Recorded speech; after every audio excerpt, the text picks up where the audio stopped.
How's it going, everyone? Welcome back to the Blue Shifting and welcome back to Higurashi When They Cry. It's funny, I was even, to try and offset my own mood, because I kind of knew this was coming, I was watching some funny stuff. So I've been laughing and enjoying myself, and immediately the background noise with like it's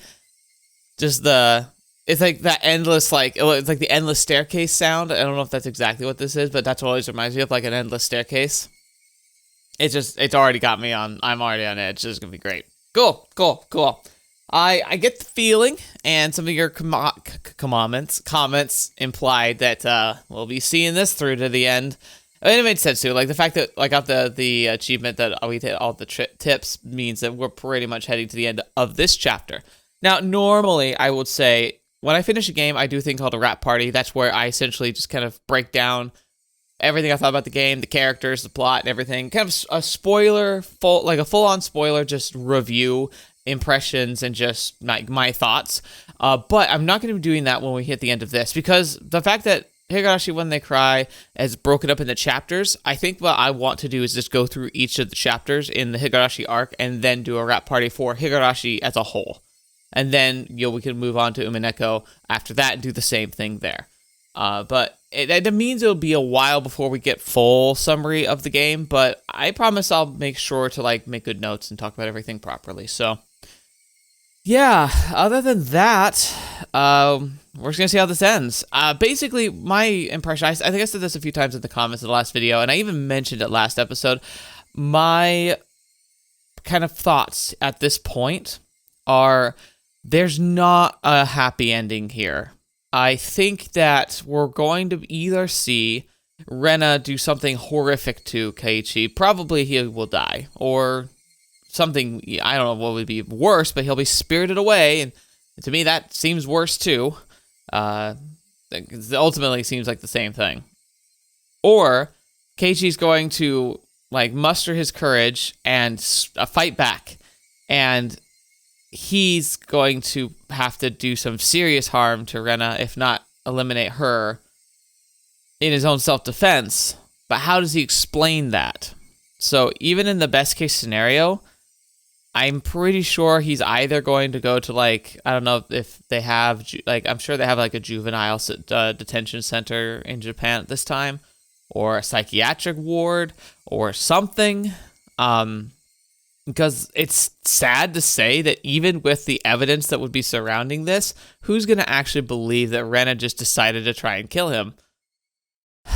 And that's the other thing too, is there's always that tiny part of possibility that this all is a sick joke. Rena wants to scare him, that she doesn't intend to actually really harm him.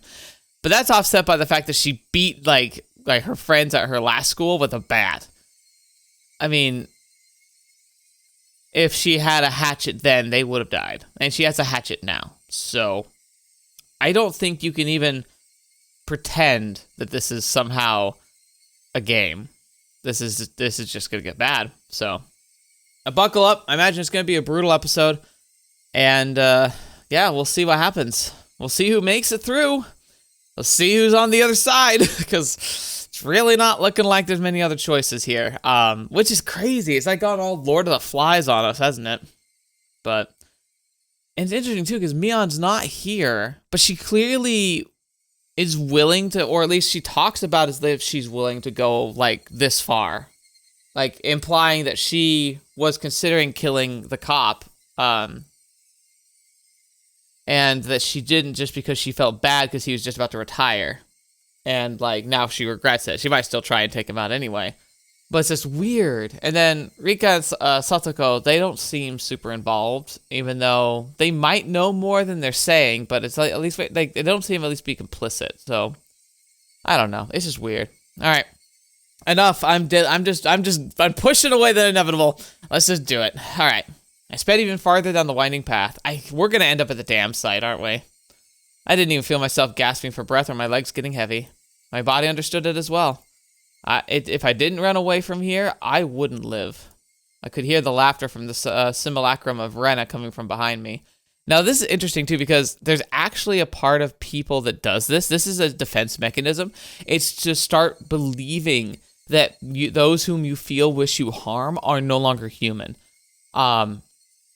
Now, there's some fantasy stories where that turns out to be the case, but this is probably preying on the more psychological aspect. It's a disassociation that is almost as necessary for people who are like soldiers, people who are going to war, people who are fighting people. Like, deep down, we understand other people are people. And unless you're a psychopath, that's going to affect you.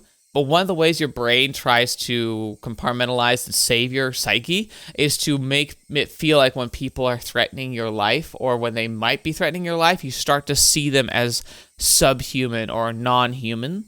Unfortunately, it's kind of the foundation of a lot of things like racism and cultural genocidism. This idea that they're our enemy, they want us dead, and they're not human, so they deserve to die.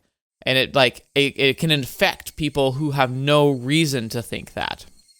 It's like you can activate that part of our brains inadvertently, and it can turn people very nasty against each other, even though there's literally no reason for them to be that nasty to each other. It's really sad. And it's also like used in programming for like when I say programming, I mean like when you have like you can use propaganda to turn that switch on to convince people through like news and through like rumors and through everything that somebody is essentially should no longer be viewed as human. It's a very slow and insidious thing, but it can be activated, and it's kind of mob rule and that kind of stuff. So it's like, it's weird, but it's like, it's a real thing, and it's kind of terrifying how we can be persuaded to just start seeing others as not human. So I think that's like more of what if this was a real situation, that's what's happening here. I'm not sure. Like, this game really is trying to play it that it could be a curse. It could be just crazy people. I'm leaning that it's going to be crazy people, but like there's some really wacky stuff going on. So it's like, I'm not sure if like there's going to be an explanation that will make 100% sense in the end. But anyway. Yeah, that's just me rambling. Let's keep going on. It rang through the trees and in my head and slowly chiseled away at my sanity. Your sanity's been frayed for a while now. I knew it. The groves of trees thinned out and my vision suddenly expanded. Where was this? For a moment I was bewildered by the scenery. I felt I knew but couldn't quite remember. I quickly realized it was the damn site. The fact that I dashed madly and ended up in a place like this gave me a bad feeling, like I was following someone's scripted plot. I had a good view of my surroundings, but I didn't see a single soul here. This was a terrible spot for someone on the run, but there was no better place for an attacker. My heart was already on the verge of bursting. The muscles in my legs were screaming, but I didn't care. If I stopped here, they might not even be able to scream for much longer. Even still, I glanced back looking for an excuse to rest. Rena wasn't there. Instead, I saw two villagers walking around. Uh-oh. I breathed a sigh of relief. It wasn't Rena, but a third party. No, bro! I wouldn't trust that!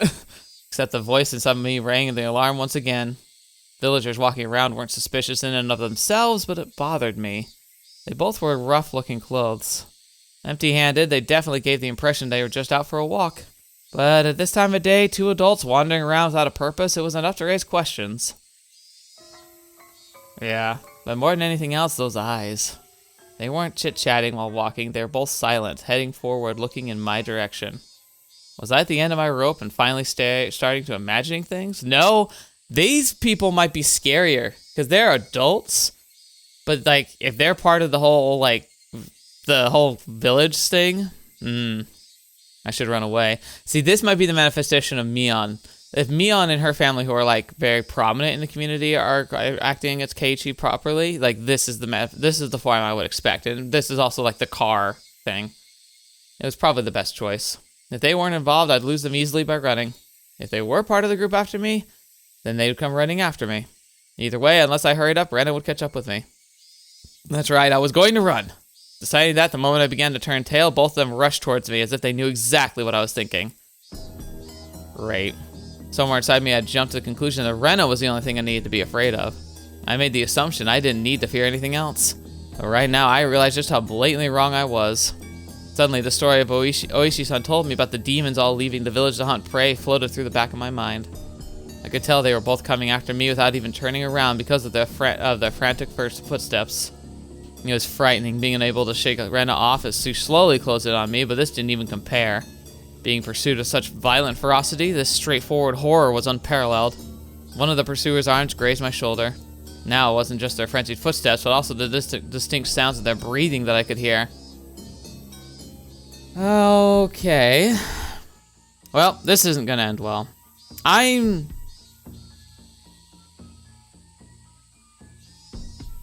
If this plays out the way it's probably gonna play out, I'm not gonna be super I'm already feeling sick.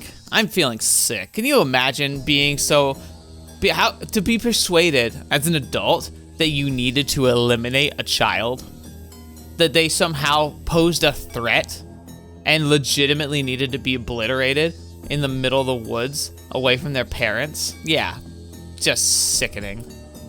No, I could practically feel them breathing on me. They were already right behind me. Calm down, Keiichi Maribara. No, still running at full tilt. I felt the surrounding area go still. No, it felt like time itself had stopped. I turned my head back slightly in that frozen world, realizing how close my pursuers had gotten to me. I couldn't win against the legs of an adult. Less the time that it would take to blink twice. When this frozen time began moving again, they'd be right on top of me. I'm sorry, but it's bat time. On top of me and then. Don't think about that, Keiichi. First, realize you wouldn't be able to shake them off like this. The fact that you can't get it away is a given, and you need to make a decision. Go with the right leg or with the left. You just need to decide which. Let's go with the left. The moment I decide that, the temporal singularity burst into pieces. Right. Left. I swung the bat in a wide arc with my right arm using the inertia. I stopped and suddenly spun. No! The two of them were clearly startled. Momentarily losing sight of me, both their outstretching arms ready to grab me, instead grasped an empty space. The man on the right, I applauded him for being able to figure it out, spun around to the spot I shouldn't have been, and faced me in astonishment. But it was too late. I didn't even need to swing my bat. All I needed to do was extend my arms as I turned around. It was by no means a heavy blow, but it seemed like I had enough power behind it to knock him off his feet. But just knocking him down wasn't enough to scare him away. He got back up in no time. Both of them took a frightening fighting stances when they were ready to face me. This made me certain they weren't just two people out for a walk, they were clearly after me. This felt much easier than dealing with Rena. I don't know how! Just by not recognizing their faces, by not knowing them, it made things easier. I smiled wryly on the inside.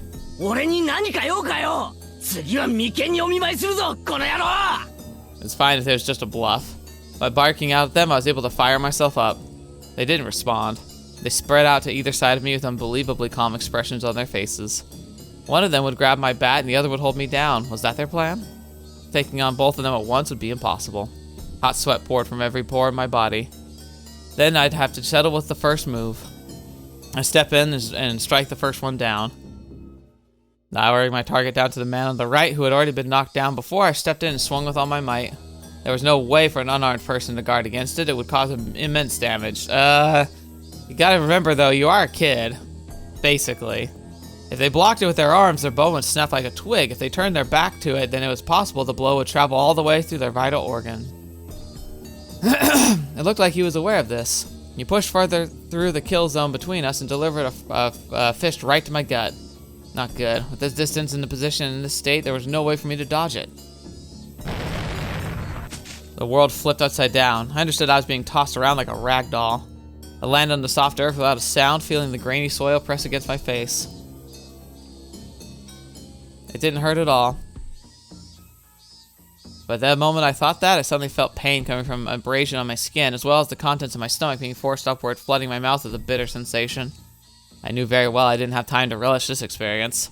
I stood up quickly as I could, but the moment, the other man was already barreling toward me. Being able to comprehend calmly that I simply couldn't dodge it made all the more upsetting. After plowing into my stomach full force once again, my assailant twisted around behind me and locked his thick arm around my neck. My throat felt like it was being crushed by an immense strength. I couldn't even contemplate I was being strangled as I was about to go unconscious. My vision simply darkened and a silent warning noise began playing deep inside my mind.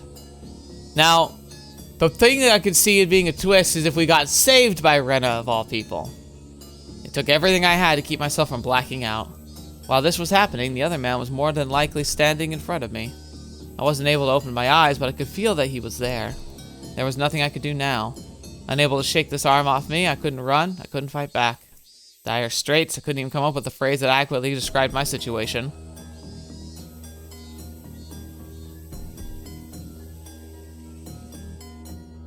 Oh, that's not great.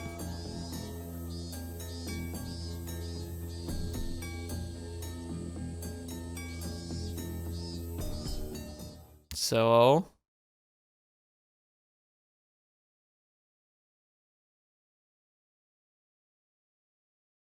You know what? That's almost more unsettling that we're waking up. A familiar ceiling. Wait, a familiar ceiling? The smell of the bed and pillows, I knew them well. Was this my room? Normally there wouldn't be anyone in my room beside me, but their presence made me spring wide awake. When I did that, pain shot through my entire body. Oh my gosh. What the fetch is happening? What the fetch is happening? What?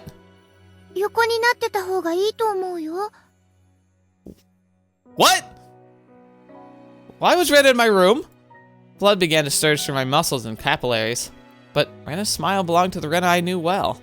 I knew I shouldn't let myself feel that way, but I relaxed thinking that this version of Rena was safe. My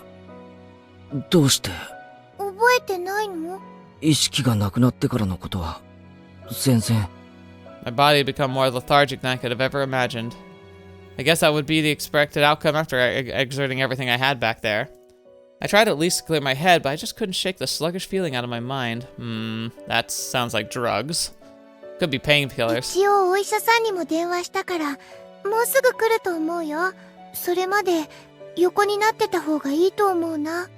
I wasn't injured seriously enough to merit calling a doctor, but knowing that someone impartial was coming was slightly reassuring.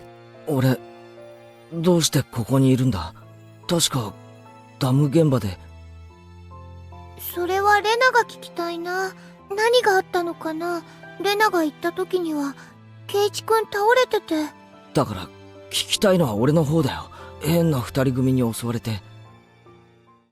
As I talked about it, I finally remembered what happened right before I passed out. Recalling that memory and the terror that went along with it caused me a fogginess around my head to clear right up. Let's forget about those two for now. I didn't expect Rena to be nursing me. I agree? What is happening? I thought Rena was trying to kill me. She would have had the perfect chance while I was unconscious. Not only did she not kill me, but she had nursed me back to health. Are we sure this is our house? I just recalled that one of Rena's things is she likes collecting things that she finds cute, right? So have we just been collected? I mean, that would be horrifying. But other than that, like, that's the only thing I can think of besides, like, what? Was that crazy Rena like a figment of our imagination?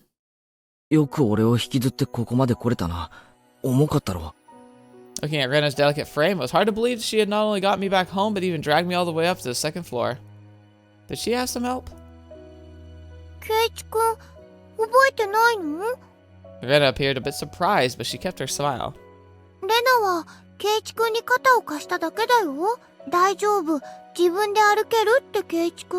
What? I didn't remember. My memory was fuzzy at the point where I lost consciousness.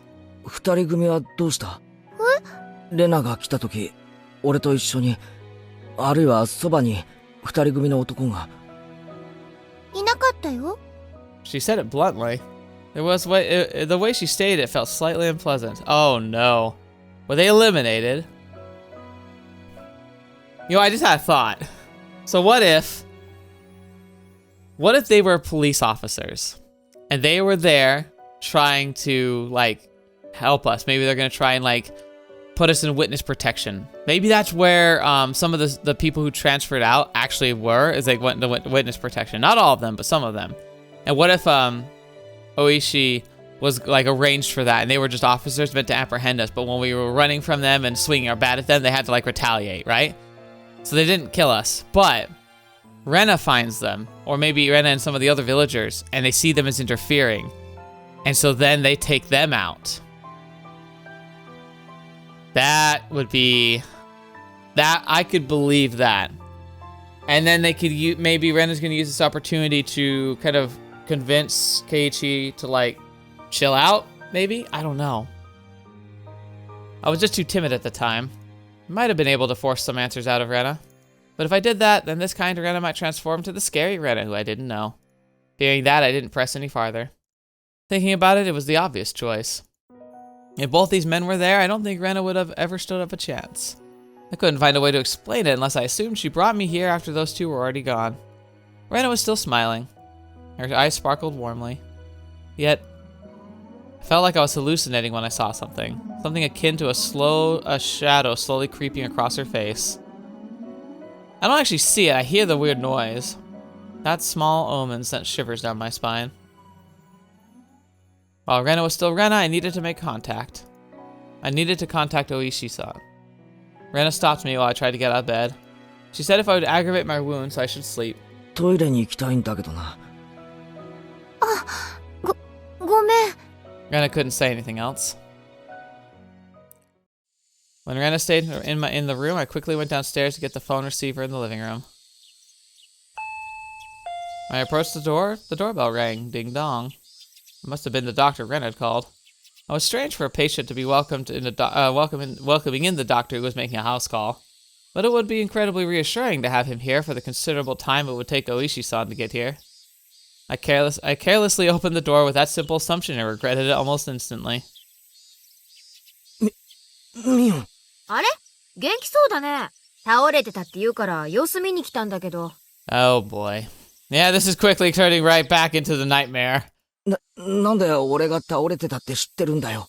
レナが電話してきたから。他に理由が必要。 I understood why she would call a doctor. But why Mion too? Rena was descending the stairs behind me. レナ、ケイちゃん大丈夫そうだよ。たく、心配して損した。そうだね。レナも心配して損したかな。 They both began laughing. It appeared to be cheerful laughter, but I couldn't shake the feeling that there was a darkness looming over them.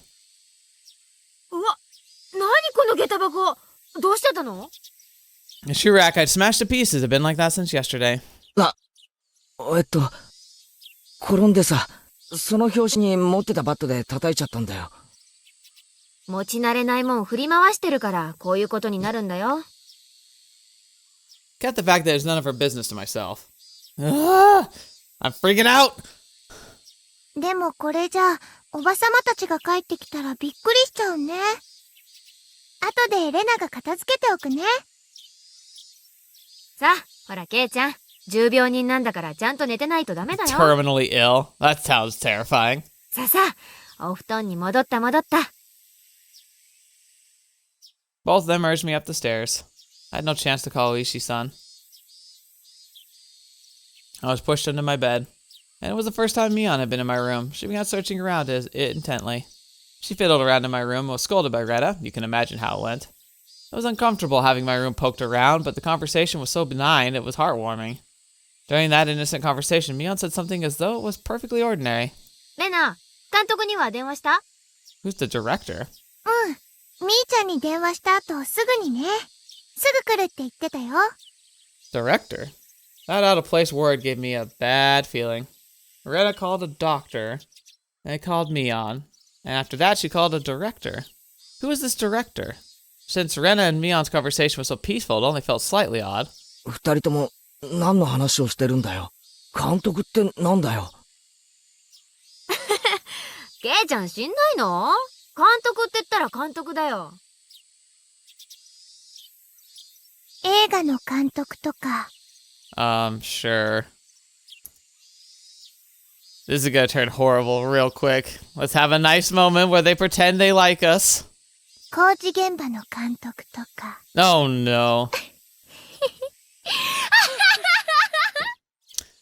Oh no. I dug through all my memories of where a director might have business with me. Only one thing came to mind. When Rena just said, the construction site foreman. The very first victim of the first incident, the dismemberment of the damn construction site. The foreman?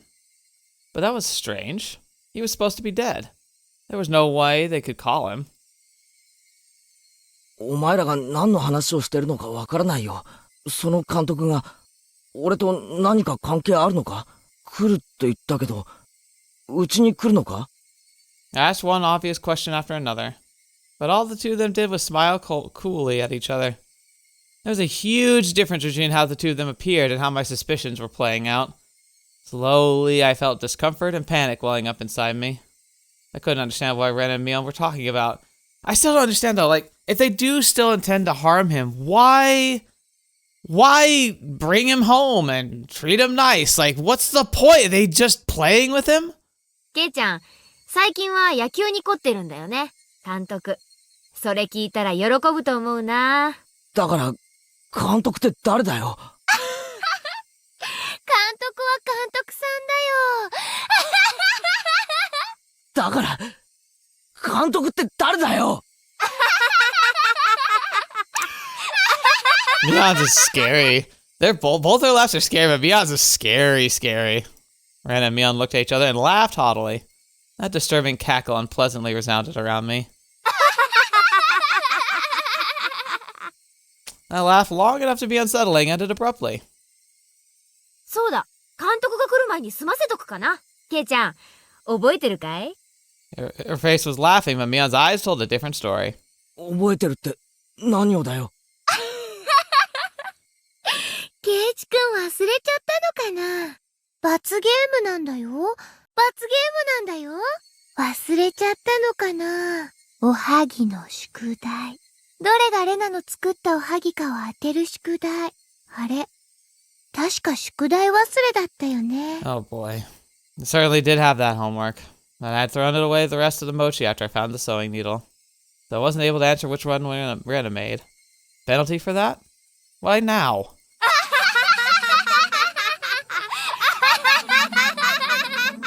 It would have been better if we just died at the damn site, huh? No doubt my question was written all over my face. The answer to my question was the dry laughter. I could no longer make heads or tails of anything. I began to think this entire day was somehow insane. Oh, real! What a revelation! Strange. Incomprehensible. Being chased by Rena. Attacked by strange men. The penalty Mion and Rena were talking about.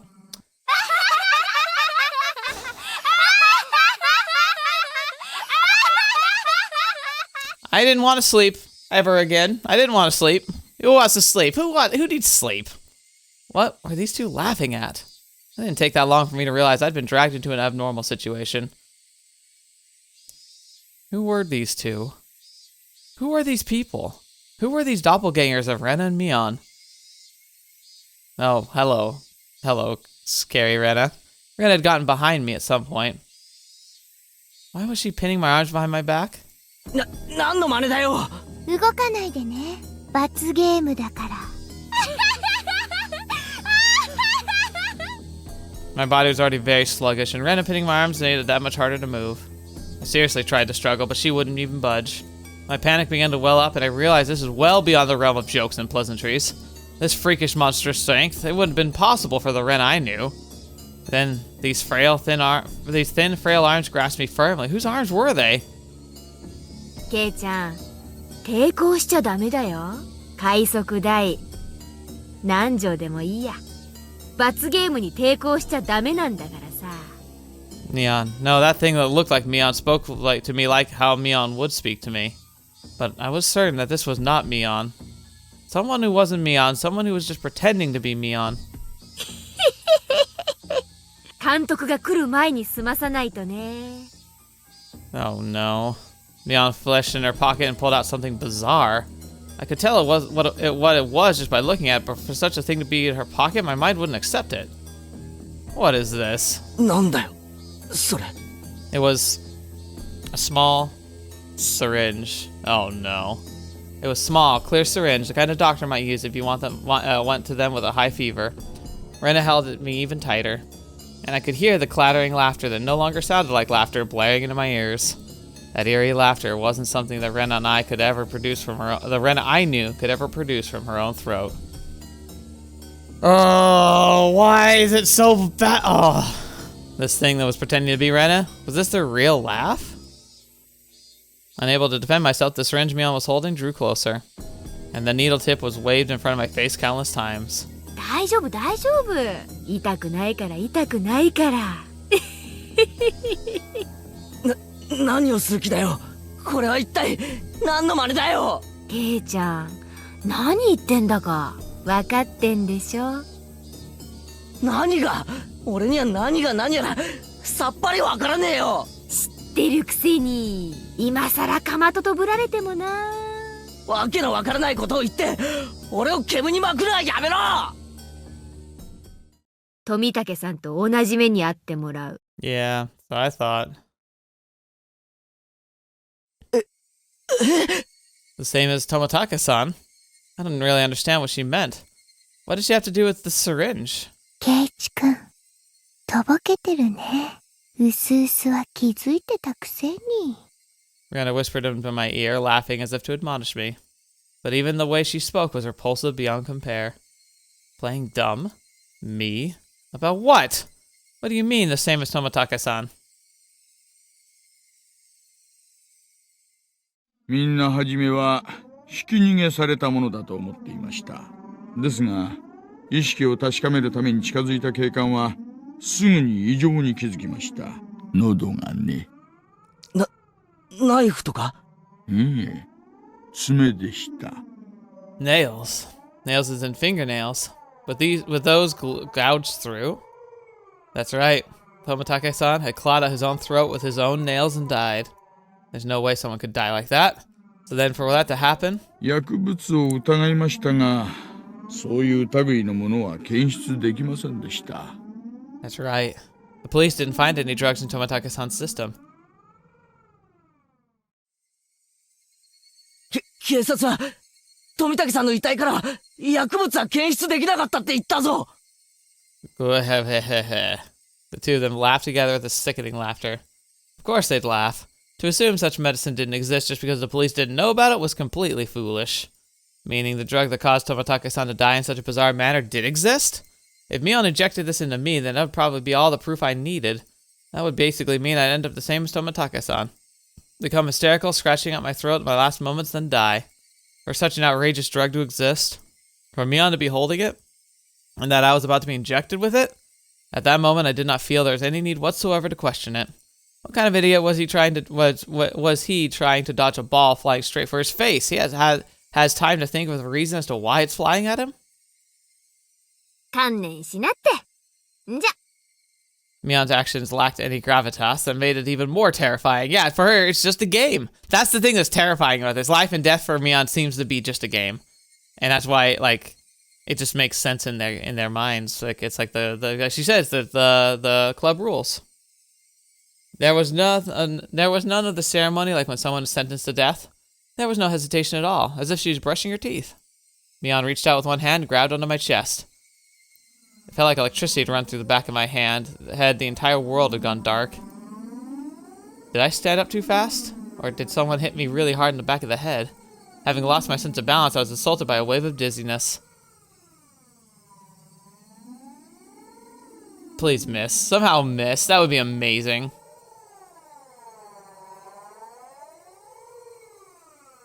I don't think he's gonna make it. I don't think he's gonna make it.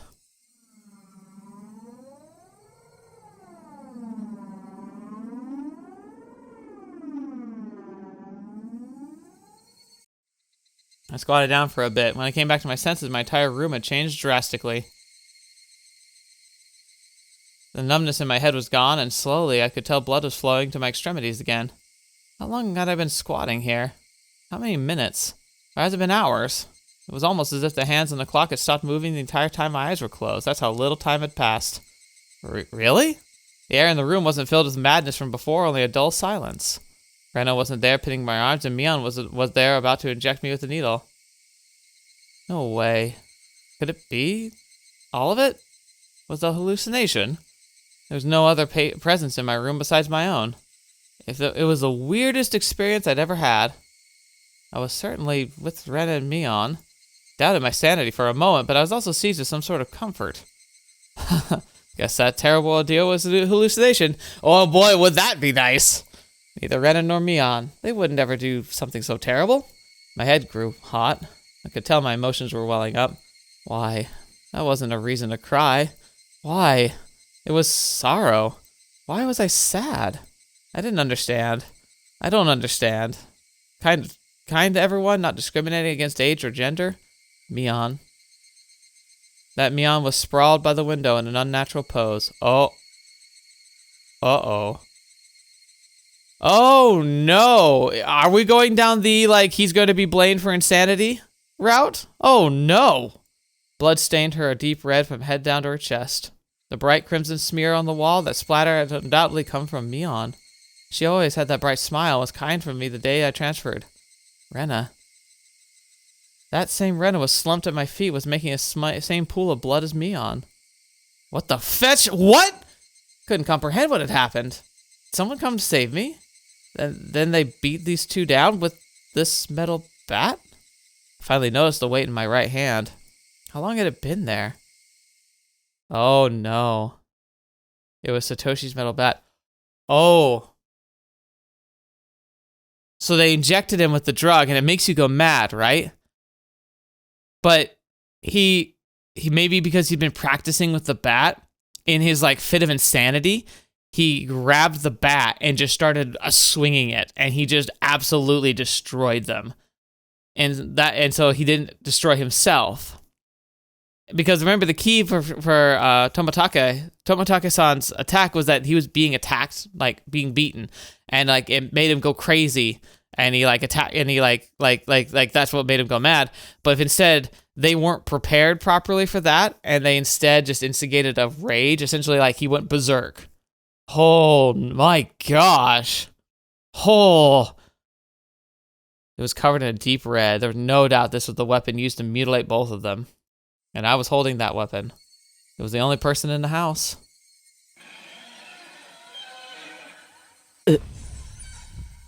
Looking at this objectively, I couldn't think of anyone other than myself who could have done it. No, if you have the needle, find the needle. That's right. Keiichi Maibara. Of course I did it. I told myself gently, as if coaxing myself. Hey, me. There's no reason for you to remember it, nor is there any need to regret it. Eat or be eaten. You get that, don't you?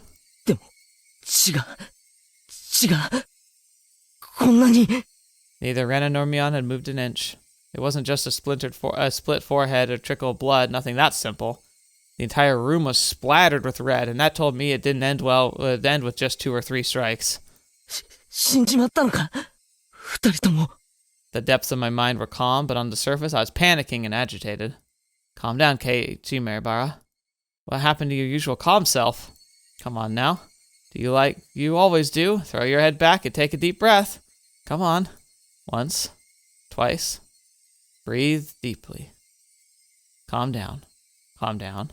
I chanted that over and over in my head and relaxed.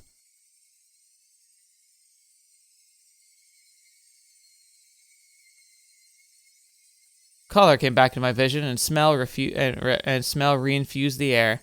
At the same time, I remembered what happened when I blacked out. Interesting.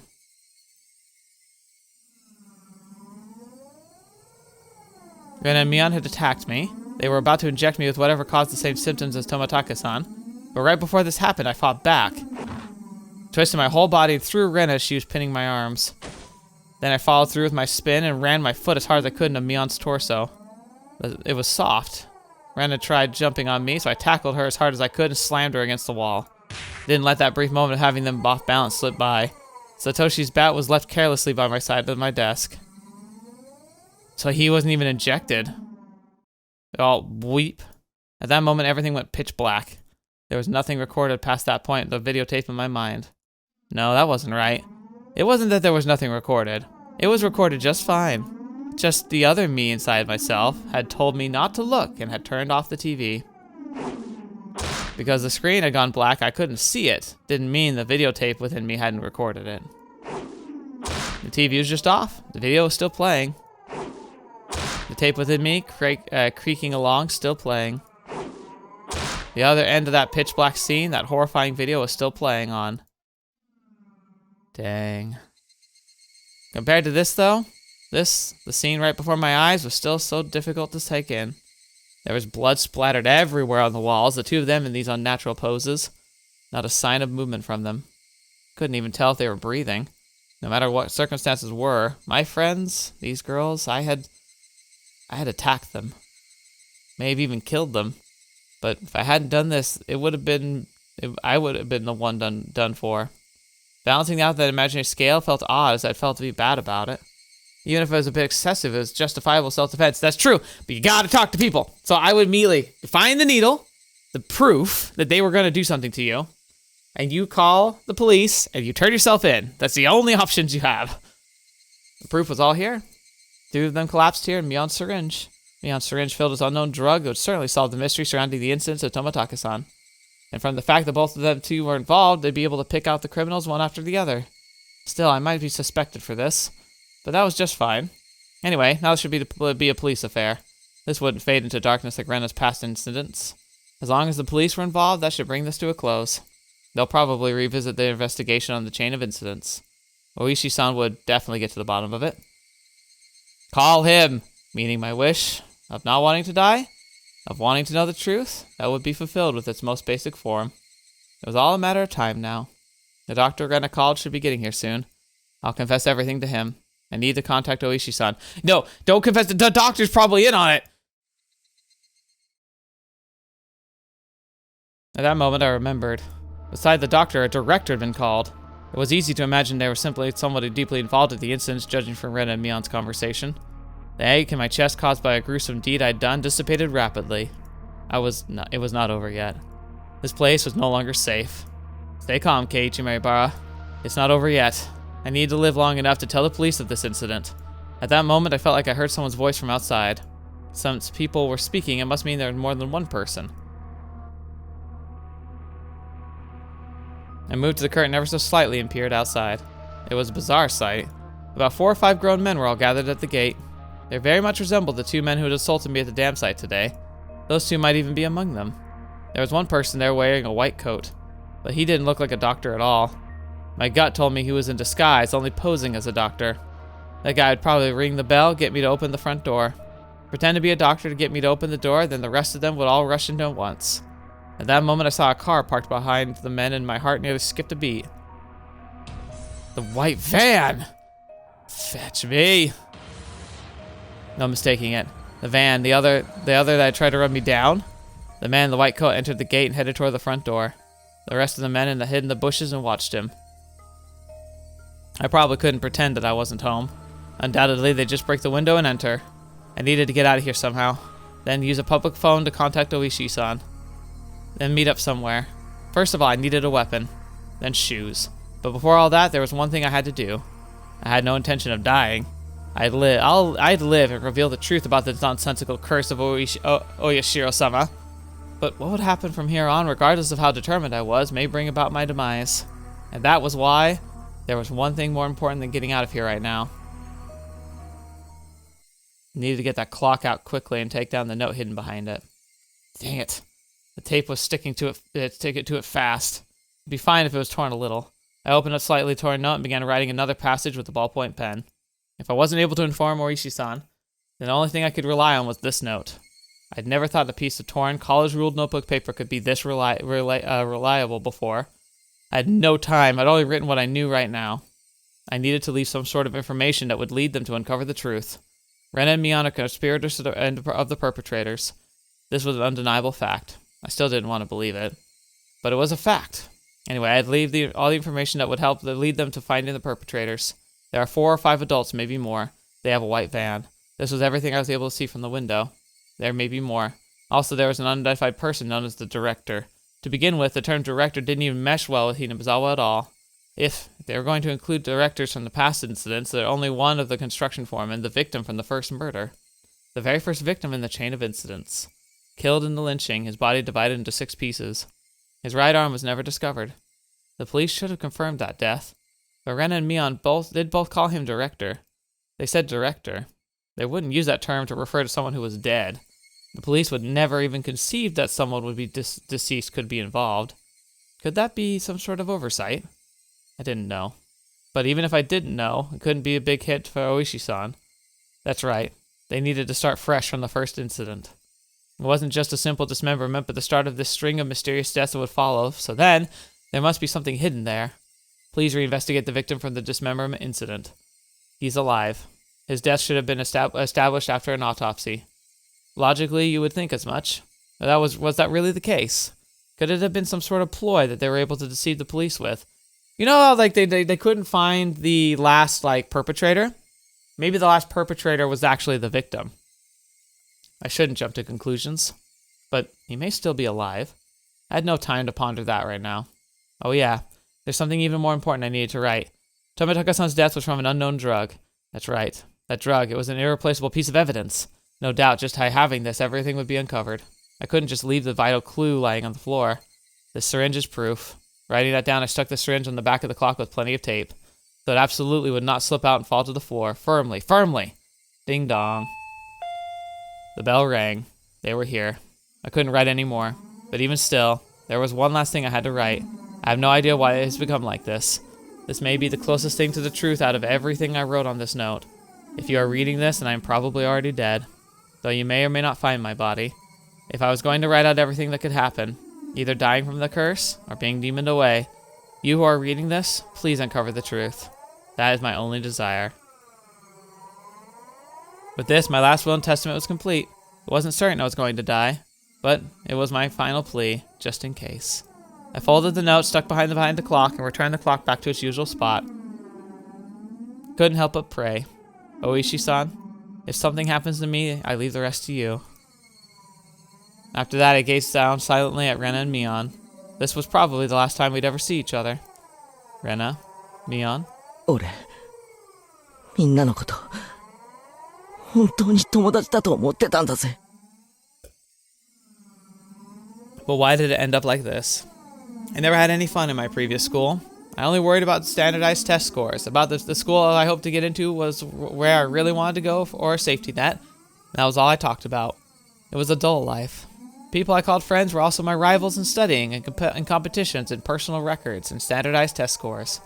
Everyone here taught me how unhealthy that lifestyle was. This month it was really fun. Making a fuss over lunch, making a fuss over the club, making a fuss over the festival. Something hot began dripping from my face. Uncontrollable tears. I could have no obligation to shed tears for them. But they won't stop. Even if they were after my life. Even if they were trying to kill me.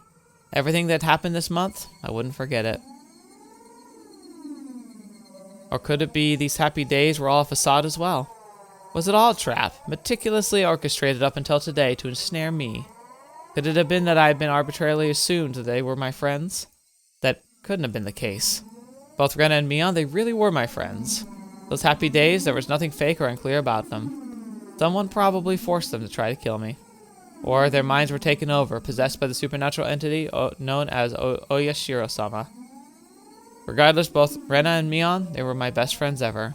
And when they were coming after me, it wasn't of their own volition. But they weren't the kind of people to sell off their friends no matter what means that they employed to force them. And there was no way such a thing about being possessed by Oyashiro-sama could happen in reality. Then did the real Rena and Mion come after me? What was I thinking? What a silly, dumb idea. Having beaten down both Rena and Mion, I was still debating if they were real ones or fakes. There was no real or fake, only the reality that was before me. Rena and Mion were sprawled at my feet. That was the only truth. I was only trying to twist the facts to my benefit, that I had beaten my friends to death. No matter how I spun it, it wouldn't change reality. Rena and Mion were both dead. Felt like there was a crack in the dam of strange emotions I was holding back. Felt like my calm state, with nothing more than a bluff, had receded, and in that opening, insanity was leaking out. I killed them. I killed them. Rena and Mion. I killed them.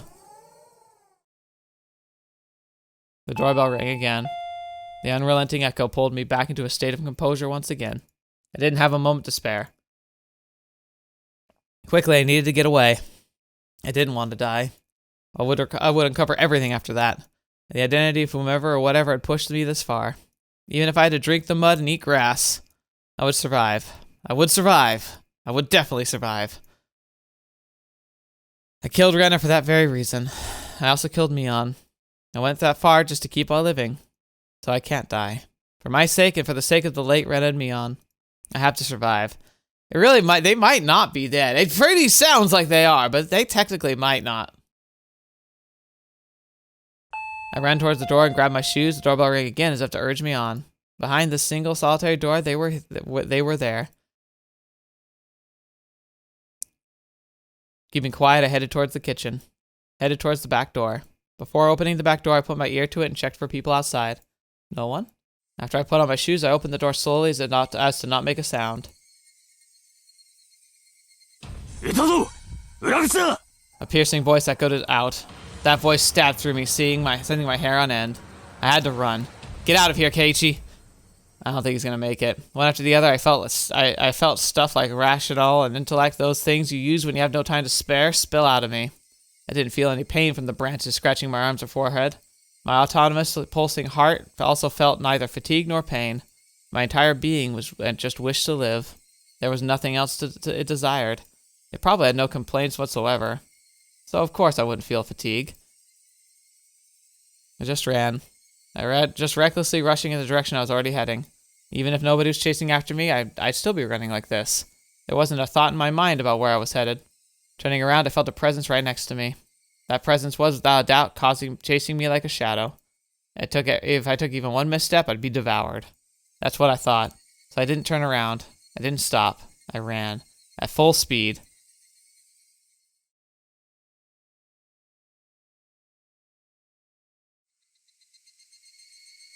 Is that supposed to be like the chirping sound? That was the chirping of the Higurashi telling me it was evening. Trying to tell me something, and then I finally heard it. The wailing cry of the victims who didn't make it. Would I be joining them?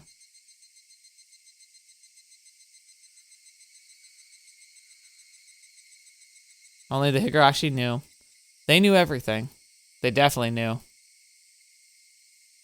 So when I ran towards where I could hear more of the Higurashi chirps, but the farther I ran, the farther away their chirping became.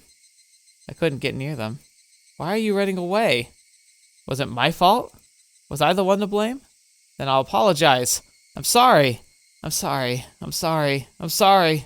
I'm sorry. I'm sorry. I'm sorry. I'm sorry. I'm sorry. I'm sorry. I'm sorry. I'm sorry. I felt that only the Higurashi knew.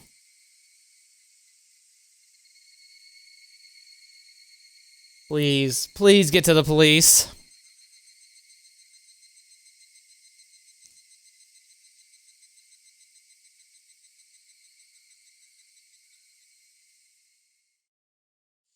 Run for the truth of your crimes.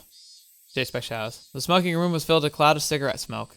The expensive smoke filter gave off the crackling electric noise, but it didn't seem like it was doing anything at all. Why do smokers have to be shoved so far down this corridor where the sun doesn't even reach? I recalled hearing that the tax revenue from tobacco was on about the 10th of the municipality's revenue. We were the most heavily taxed members of the municipality and really wished they'd show us a little more respect. どうしてこれがウーマン切りなんすか街が狭くなっちゃうっすよ One of the younger detectives was having a staring contest with Miaozhong magazine called Next Turn. ウーマン切ってもテンパイ崩れませんから配定にかけるなら両面で受けた方がチャンスあるんじゃないですかクマちゃん、川を見てください。Oh, is this Koi Koi? ウーマンは全員切ってますから安牌なんですよ。Oh, maybe not. I don't know. 終盤で K 点に走った誰かがダマで待ってたら嫌でしょ。The kid let out another groan, putting out a cigarette, and took out another one. 納得いかないっすねわざわざ自分で当たり牌減らすなんてちなみに配定で当たり牌出しても論しちゃダメですよ。えどうしてですか Just then, I heard a voice coming down the hall. おいさん、いますか？一般の方から凱旋です。Oh, thank goodness, please. ありゃ、こりゃどうも。それじゃ、ちょいと失礼。Sorry, I clicked early. どうして論しちゃダメなんすかああ、待ってくださいよ大石さん The man sitting on the desk Keiichi was heading toward waved the telephone receiver. 凱旋です。講習から。ああ、どうもすいません。お待たせしました。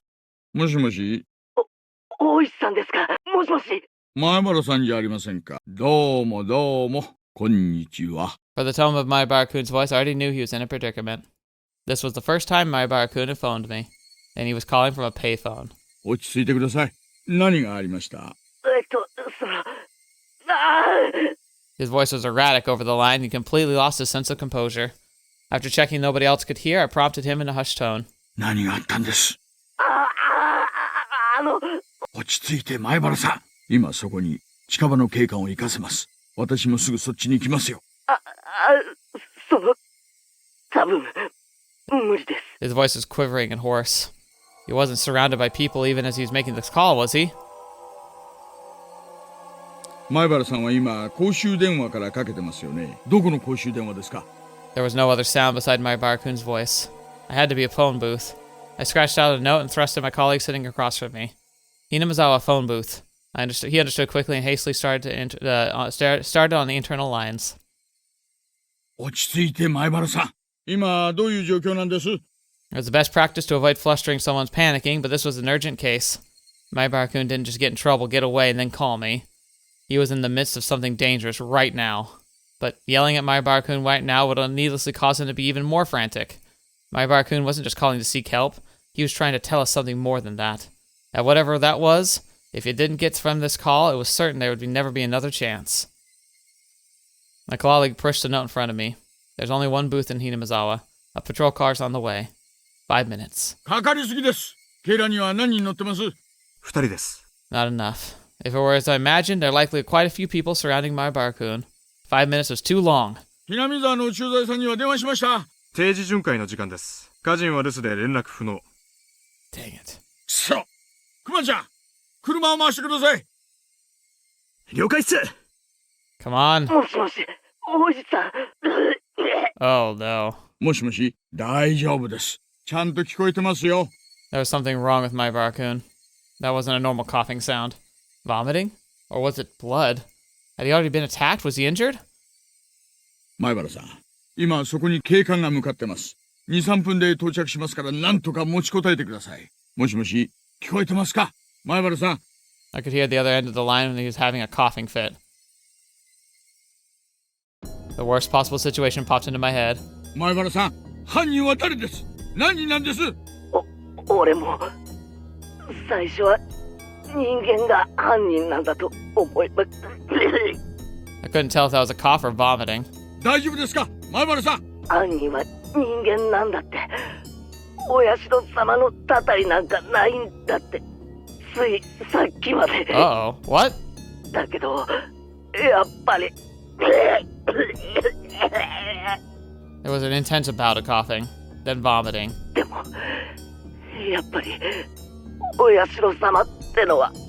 What? い How? るんだと思います。 What are you talking about? いや、います。今。 What? 前原さん、どうか落ち着いて。なんかさっきからおかしいと思ってたんです。ずーっとつけてくるんですよ。 Gosh darn it, come on, you could be giving him way more useful information. 走っても走っても走っても走っても影みたいにぴったりくっついて、だけども少しずつ俺の背中ににじり寄ってくるんです。前原さん、そいつは今ひょっとして前原さんの後ろに？後ろに、すぐ後ろに。お願いです、前原さん。怖いのはわかります。ですが、あなたの後ろに誰がいるんです？振り向けるわけないじゃないですか。振り向いたら俺。怖いのはわかります。でも教えてほしい。ちょっと振り返るだけでいいんです。 Who is it? 前原さんの後ろに誰がいるんです？ Right after I said that, I could hear him vomiting intensely. What followed was a nightmare sound. 前原さん、あんたまさか喉を引っかいてたりは Oh no. しないでしょうね。 There was no answer, but I could hear something like scratching. Oh no. There was a bang as if someone was being hit. Maibara-kun had probably dropped the receiver. I could hear him groaning and vomiting over on the other end and repeating abnormal noises. もしもし、もしもし、前原さん、もしもーし。 I knew how far away my voice would sound on the other end, but I couldn't help but shout. At that moment, I heard whispering coming from the other end. I couldn't tell what he was saying. From the way he was saying it, he was talking to himself? Or was he talking to someone there? もしもし、前原さん。 Rather than whispering, it was some kind of mantra he was chanting over and over. I focused my senses trying to pick up what he was saying. What was he repeating? What exactly? Beep. Suddenly the line went dead. Did he end up use up his time? It was because I was payphone. It was because I cut out so abruptly. The last thing he said came out clear in my mind. おいさん、車は OK っす。おいさん。ごめんなさい。おいさん。 That was what he was repeating over and over. He said, I'm sorry. I had a gut feeling there was no longer a need to hurry. I could hear the chirp of the Higurashi spilling in from the open window. Kwee, kwee, kwee, kwee. I should have been able to hear this the entire time. I wasn't just paying any attention. Why did I focus on them all of a sudden? Kwee, kwee, kwee, kwee, kwee. Were they trying to tell me something? Only the Higurashi knew. That's how I felt. So they did get the drug in him after all.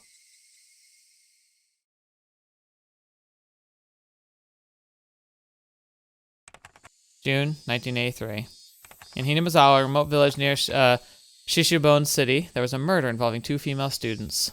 The suspect, Keiichi Maibara, age 1 something.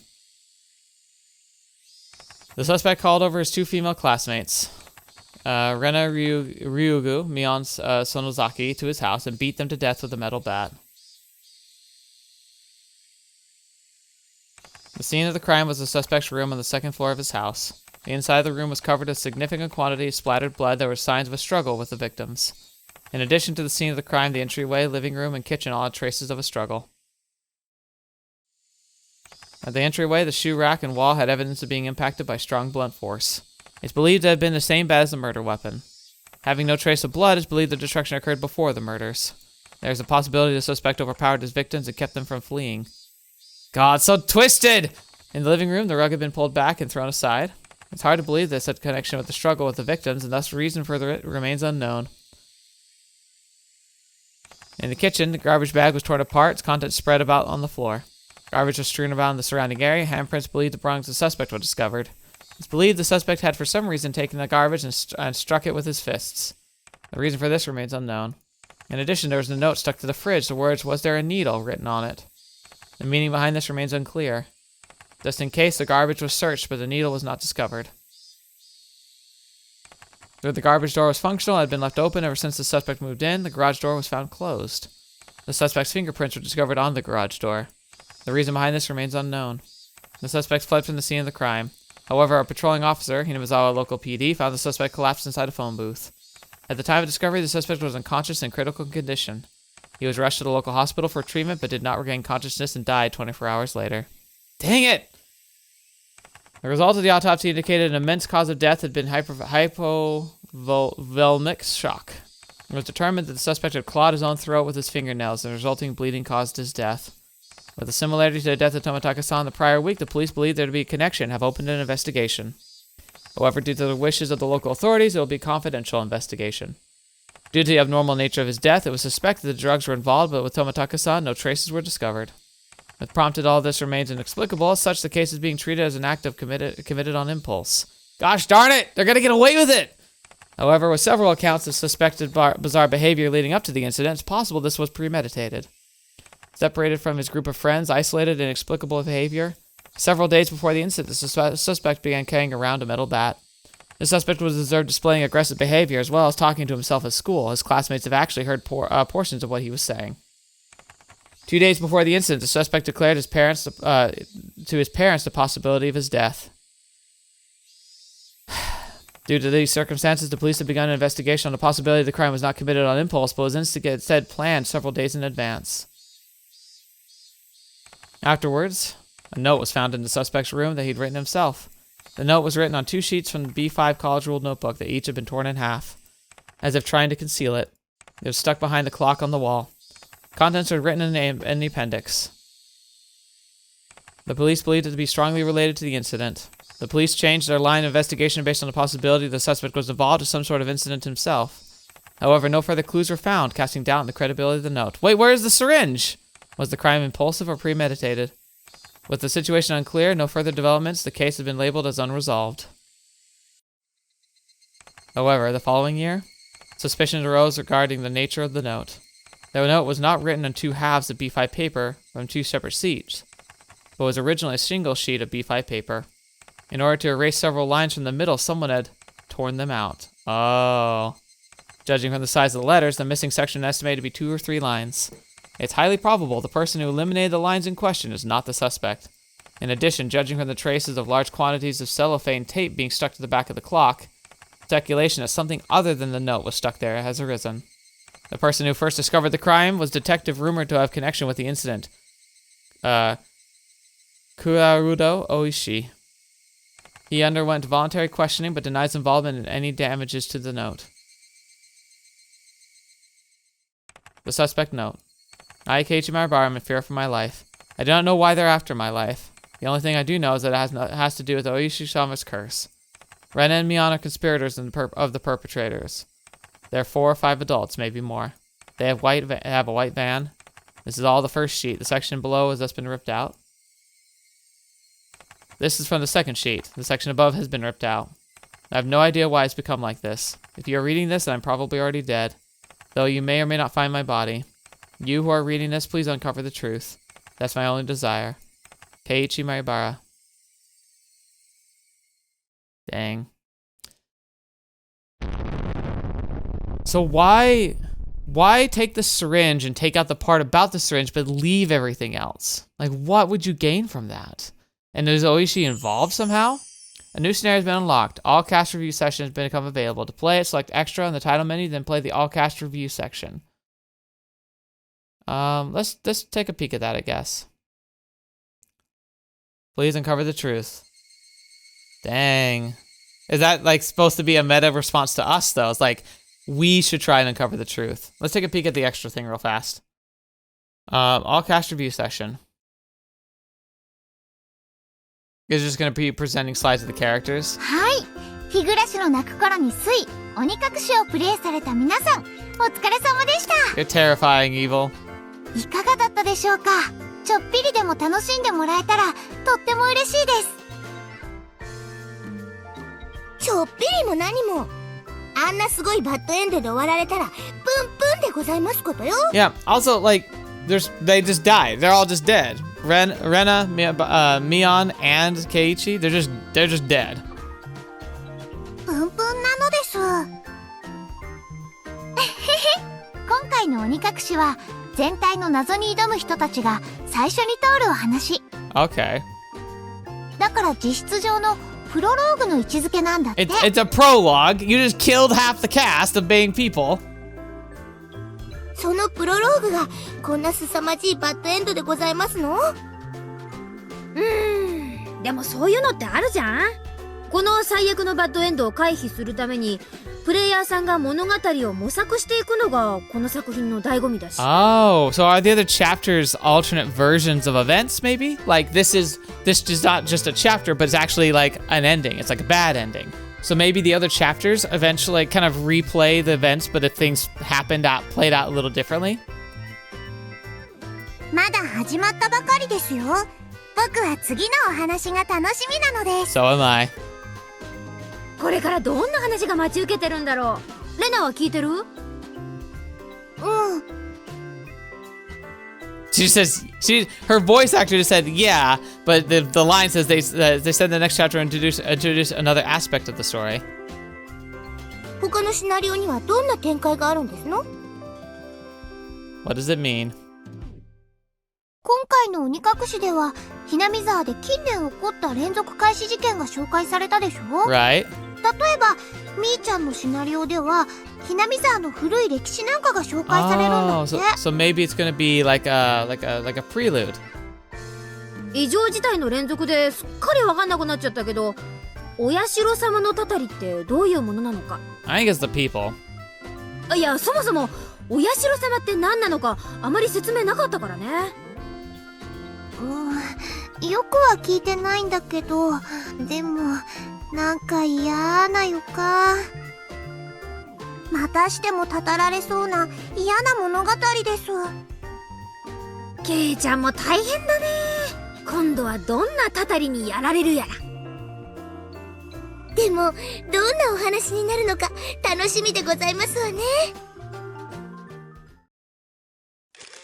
いやいやいやいや、遅れてすみませんね。You talk about being late to save him? やあみんな。Oh, hey you. お疲れ様。お疲れ。あれ、ケイちゃんは？ケイチ君はもう次のシナリオの台本読みに行っちゃってるんだよ。 I'm sure he is. 主人公だから大変だね。あれ、残念ですね。ちょっとだけでも顔を出してくれればよかったのに。きっと喋るワード数が多すぎて居残りなのです。That's so meta. 前原さんのセリフだけで普通のアドベンチャーゲームなら全員分の量がありますからね。しかしケイチ君やレナちゃんなんか特にだけど大変なお話だったね。Yeah? 大変も何も大大バッドエンドでございますわ。結局ケイチ君を襲ったのって正体は何なんだろう。Yeah, so my guess, actually, now I think about it, is so someone broke into his house, they got the syringe, like they took away the part of the note and took out the syringe, and they chased after him and they were able to inject him with it while he was running. That's probably the best guess I can make. たたりに見せかけておいて実は人間の仕業ってのが僕の推理なんだけどね。Yeah, because it gives possible deniability, it makes it harder to track down. でもケイチは最後に謎の電話をかけてきていましたのです。うん、私もあの電話は変だと思ったね。あの時点でケイちゃんは犯人は人間だと確信してたはずなのにさ。おかしな電話でしたわよね。なんかお化けに追いかけられてるみたいな。あの電話だけだとやっぱり犯人って人間じゃなくてたたりなのかな。 No, I think って思っちゃうよね。I think they injected him, and the injection makes you go crazy. And I think that part of the crazy is it manifests as being a curse, like that, like it feels like you're cursed, and like you would interpret it like that. せっかくですから意見を出してみようじゃありませんか。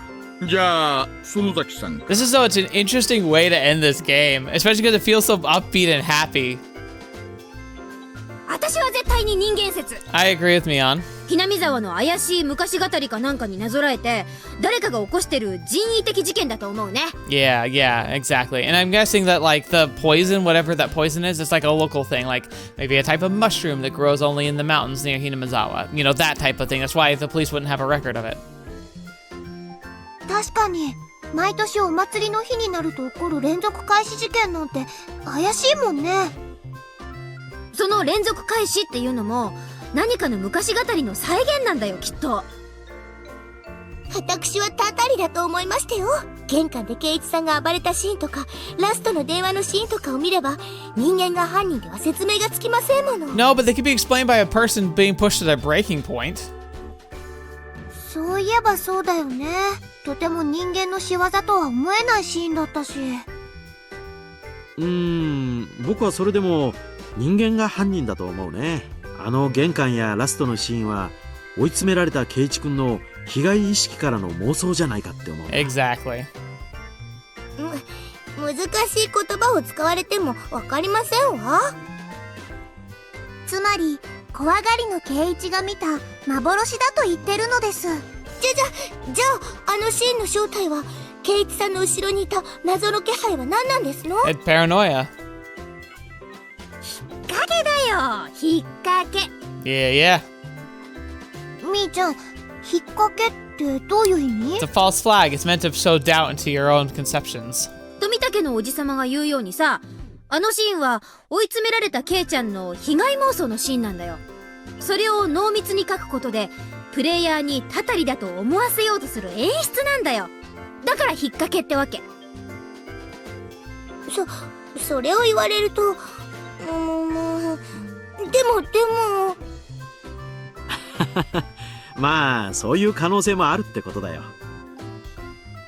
だとすると犯人は複数で村ぐるみっていう劇中の大石さんの推理は正しいのかな？ That makes the most sense. There's a lot of evidence to support it. 当の本人の大石さんはどう思いますか？私ですか？悩みますね。あれ？僕はてっきり大石さんは人間説だと思ってましたけど。劇中の私は犯人は人間だと断じてますが、人間が犯人だとするといろいろ不可解なことが多いんですよ。 I'm not sure it does. I just think it's just a lack of information rather than loose ends. Like Keiichi wasn't in a position to truly investigate this. 例えばどんな？大石刑事さんの推理を聞かせてください。まず人間が犯人だとすると絶対に動機が必要なんです。こういうことをして誰が得をするのかってことなんです。 Alright, you know what? That's actually kind of a fair point. つまりおじさま、人間が犯人なら連続開始事件を起こすことによって誰かが得をしなくちゃいけないってこと？そういうことです。ダム開発の関係者が死ぬうちは利害も感じられましたが、近年の犠牲者はそれとも無縁です。 Well, if someone enjoys, like if they become like a psychopath or like a serial killer, like maybe at first there was motivation, but they got a taste for blood and enjoy that they got away with it, they could become addicted to that feeling. 第一、前原さんを殺して誰が得をすると言うんです？ I mean, anybody who doesn't like people snooping around and wants to make him an example. なるほど。そう言われると僕も弱いな。だってお金とかも取られてはいないんですもの。人間が犯人なわけありませんわ。でもそうとばかりは限らないんじゃない？さっきみーちゃんが言ったように何かの昔語りの再現そのものに意味があるんだとしたら。そういうこと。これは営利殺人じゃないんだよ。No, you always consider motives, but like, because I think every murder was motivated by probably typical things, but they're probably very personal, like a personal grudge or simply they knew too much kind of a thing. きっとこれは村の血塗られた歴史を再現するための何らかの儀式的殺人じゃないかなって思うわけ。では聞きますですが、それを再現すると誰か得をするのですか？Whoever controls the village, because they use the fear of Oishi-sama's curse to control people. So the benefit could simply be control. 得をするんじゃなくてもっと心理的なもの。僕は何かの復讐じゃないかと思うね。I guess too. 土着的な何か。Oh, you know what? One thing that I never asked was Keiichi. Why did his family move here? Maybe Keiichi's dad or mom was a native to Hinamizawa, and they were pressured to like move back. But then taking out like Keiichi was a kind of revenge for leaving, because that became towards the end. That became clear that that was a potential motive as well. 今回のシナリオでは語られなかった因縁だよ。なるほど。過去にひどい扱いを受けた暴家の人たちが先祖の恨みを晴らすためにってな感じですか？ Maybe. 私はそれにも反対ですね。じゃあ何？大石さんはまさかたたり派なわけ？そうですわそうですわ。刑事役の大石さんが言うんですもの。たたりに決まってますわ。劇中で前原さんが言うように親代様が竜宮さんや園崎さんに乗り移って悪さをしているって考えると、一番辻褄が合うんです。 I don't know though. That just still seems so like, I don't know, convenient. 残念ながら。実はレナも大石さんと同じ意見なの。あんなに優しかったレナやミーちゃんが突然おかしくなるなんて、そうじゃなきゃ説明つかないもの。Well, I think they had already been conditioned and broken somehow. そこはミオンの私が言うのも変だけど、やっぱり私なんだと思う。 Oh, that's interesting. ミーの話の意味が分かりにくいのですよ。説明が欲しいのです。あ、ごめん。Well, Mion made that comment saying like she let him live, like it was a choice she had to decide who lives and dies. So like maybe there is something to that she somehow orchestrates this, or at least is very, very powerfully involved in orchestrating. つまりさ、これってすっごく残酷な話なんじゃないかって思うんだよ。何みーちゃん、それってひょっとして。突き詰めるとそうなるのかな。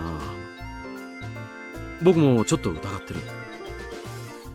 つまり竜宮さんも園崎さんも実は本当にああいう性格で引っ越してきたばかりの前原さんを騙している悪魔なんだと。 Yeah, masks that they wear. こういうわけですか？そんなの嫌ですわ。ふわー、これは全部たたりの仕業なんですのよ。レナさんもミオさんもみんな優しい、いい人がいいのですの。レナもそうだな。レナやミーちゃんって本当にいい人なんだって思う。きっと劇中で出てきた厳しいシーンは何かに取りつかれてたんだって思うの。レナもたたり派か。じゃあたたり派の皆さんにお聞きしますけどさ、たたりが起こるからにはそれなりの理由があるんでしょ？無差別にたたるとは思えないな。そこんとこ説明できるの？ I have no idea. That I feel like curses don't have to follow logic. たたりはたたりですもの。人間の考えでは想像もつきませんわ。Thank you, Satoko. さとこちゃん、擬人化された神様という存在は結局は人間の生み出したものなんだよ。だからその考え方も人間に理解できるようにできてる。 It doesn't have to be though. ギリシャ神話の神様を見てごらんよ。泣いたり怒ったり嫉妬したり、とにかく人間的なんだよ。That's true. つまりお社様もまた人間同様に何らかの利害に基づいてたたりをしている Well, again, ということですか？ that circles back around to this idea of control. If the deity is real, he simply wants to exert control over the people in Hinamizawa and uses fear as that method. 変な言い方になっちゃったけどつまりはそういうこと。触らぬ神にたたりなしって言いますからね。一理あります。つまりお社様にせよ人間にせよ何か理由があるはずということなのです。でもリカ、その理由がはっきりしないならどうなりますの？つまりはわかんないということ。I keep clicking too fast, I'm sorry. そうだね。まだプロローグだもんね。明かされていないことがたくさんあるだろうし。そうだね。現時点ではこれ以上の推理は難しいね。いんにゃ、白黒つけないと納得できないな。And gotta read the next game. ミオンさんもこだわりますのね。限られた状況で最大限に推理する。ちょっぴり部活感覚で面白いでしょ？そう考えれば面白いかも。Oh, じゃあ整理してみましょうか。 alright, here we go. We're still going. 私はたたり派です。富武さんは人間派でしたよね。ええ、僕は人間が犯人ってことでいきます。私も人間犯人説。もちろんたたりというファンタジーは嫌いじゃないよ。だけど今回の事件に限ってはたたりの線は薄いね。人間派が2人出ましたね。リュウグさんはたたり派でしたよね。はい、レナとサトコちゃんはたたり派ですね。ええ、たたり派ですわよ。レナさんやミオンさんのことを悪魔みたいに言う人の方がよっぽどたたりに合うべきですの。Maybe. そりゃあまあ、私も自分のキャラがそんな悪魔みたいなやつだとは思いたくないけどさ。部活モードの時にはクールでなきゃ。感情論だけで選ぶと大やけどするよ。まあまあ、どっちを選んだっていいじゃないですか。 No, because the truth will reveal itself. Okay, so I'll say what mine. I think it's people. I think the curse is an excuse and a mode of instilling fear, and that fear is about control. But that doesn't mean the curse doesn't exist. It's just not a curse that's manifested by a metaphysical sense. I think the curse is the perpetual belief of the curse. Like the curse is a self-fulfilling prophecy. Those in power who are ruthless enough to use it for their own means and their own interests are able to utilize it to then exert fear on others to either control them into helping them with their crimes or to simply keep the rest of the Hinamizawa people quiet. So the curse exists, but it's not as a metaphysical thing. I think it exists because it's perpetually utilized as a weapon. One of the things I talked about, like there's the saying about religion being the opium of the masses, or this idea that like religion is a way of controlling people without having to like force them or coerce them, because you can predict how people will behave if they believe in something hard enough. I don't necessarily think that's true about religion as a whole, but I could see people using religion as a tool of control. And this would essentially be that. So I think it's all people, but the curse does technically exist, but because it's used as the vehicle of that control, kind of like how you could use a knife to bring about the end of someone's life. The knife doesn't kill people, but it's the tool used to do so. That's what the curse is. And I think that the hallucinogenic component that they use is easy to explain with a curse because of the lack of understanding of the science of it yet. You know, science or, you know, like natural processes that are beyond explanation can appear like science. So, that's my theory. あれリカちゃんがまだだね。どっちだと思う？僕はお社様が悪い神様だとは思わないですよ。あれ面白い意見だね。たたってばかりの悪い神様なら祀るのは嫌なのです。Yeah. So maybe maybe the deity itself, like the origin of the faith, isn't evil in its origin. It just became twisted through time. But if you actually were to look back at the history, maybe Oishi-san is not a bad deity, and it's just been, and their name was hijacked. 僕はたたるよりご利益のある神様の方が好きなのですよ。そっか、リカちゃんって巫女さんをやってるんだよね。いい意見。じゃあ何？リカちゃんはお社様じゃないって思うなら、やっぱ犯人は人間って思うわけ？そういうことにしますのです。Okay, vague. ありゃまあ、票がざっくり分かれましたね。たたり派と人間派で半々ですか。Oh, Rena-chan, just for reference. What did the test players who played the beta version think? Yeah, there was a lot more players who believed the people explanation. See, right there. Our veteran comrades are cool, collected, and very observant. But the beta version only finished partway through the story. That's right. Even the people who played the beta might change their mind if they got through to the very end. どうすんのさ。これじゃ意見は半々。決着がつかなくて面白くないよね。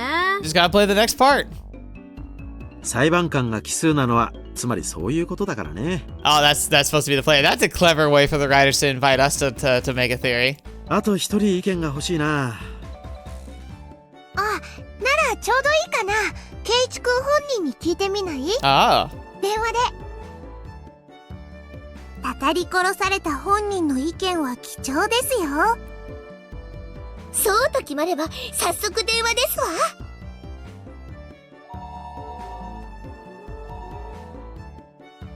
もしもし、ケイチ君、レナです。今お仕事お忙しいですか？ああ、忙しいぞ。シナリオが1本終わって一休みって思ってたら、Yep. すぐに次のシナリオだもんな。ケイちゃんどんな感じ？忙しいって？拗ねてる。He's moping. 聞こえてるぞ、こら。お前ら打ち上げ会でいいよな。Hey, they do rap parties too. 俺も出たかった。収録の残りゼリフ数で僕たちの誰か一人でも抜いたら Whose fault is ケイチ that? も参加できるのですよ。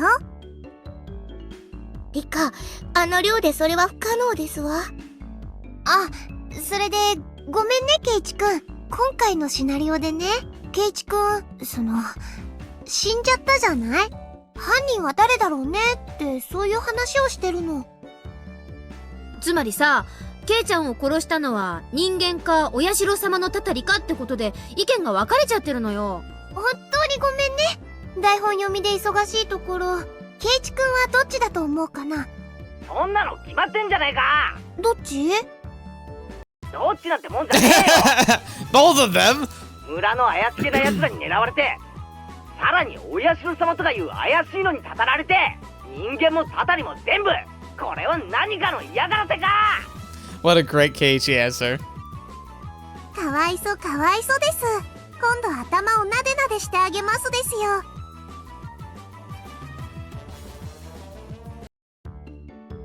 結局意見が分かれちゃったね。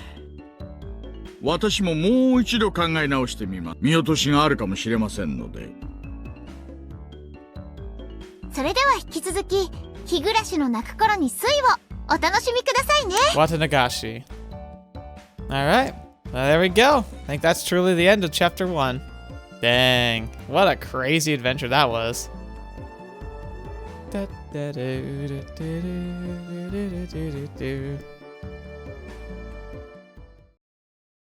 Alright. Yep. Enjoy Onikakushi's party. The after party. Alright. I think that's it. That was fun. So, that's where we'll end things for today. Like I said, normally, kind of like they just did, I have a wrap party where I kind of just talk about the game and my thoughts on it. It's funny that they actually kind of did that for me, and I got to already share my thoughts because of that. Very clever, actually. I like that the writers did that. You don't have to jump in like that. It is a little fourth wall breaking. By little, I mean it just obliterates the fourth wall. But it's kind of fun when the games do that because it gives the writers a kind of whimsical way to directly converse with the player and maybe clear up some stuff that might have been a bit, too vague. This happens to me when I run like D&D campaigns a lot, is that I will think of a really clever plot line or hints to drop throughout a story, and that my players will pick up maybe half of them because what I think is a pretty clear clue just kind of goes over their head for whatever reason, usually because I don't deliver it very well. So another good example of like a writer just kind of making sure like, hey, with this kind of fun summary, we're going to make sure that like key details don't get overlooked and also invite you to ask questions. So that was very fun. So there's not really much else for me to say other than that was quite a ride. I'm very depressed by that ending, but I'm hoping, well, I guess we'll see what the rest of expansion does. It basically kind of implied there that unfortunately I was wrong. It would have been fun that each chapter would be like a potential like different ending, but the implication there was that no, that was the true ending, but we're going to learn more from the other chapters that might explain the way that like what the characters have gone through. Maybe it'll switch the main character's POV to a different person. So maybe we'll follow Rena or Mion or Satoko. Like that might be an interesting way to explore the story too. But I don't know, we'll have to see. I'll just have to try next episode. For next week, we're going to start chapter 2. So I hope you're looking forward to that. But thank you all so much for your support and being here. Thank you so much for being a part of this wonderful journey and for just letting me have your ear for a while. It means the world to me, and I'm really grateful for each of you. The community's growing, and like, you know, we're not an explosive or massive channel, but we're plenty large enough, and I'm just happy that there's so many of you who are interested in following my playthroughs. So I'm going to keep making them. I also just want to say thank you for your support. If you're a patron or a member especially, I don't deserve you. Thank you so much for everything. And I hope you are looking forward to the next adventure next week. So thank you. And until next video, watch me up and see me in next. I'll see you there.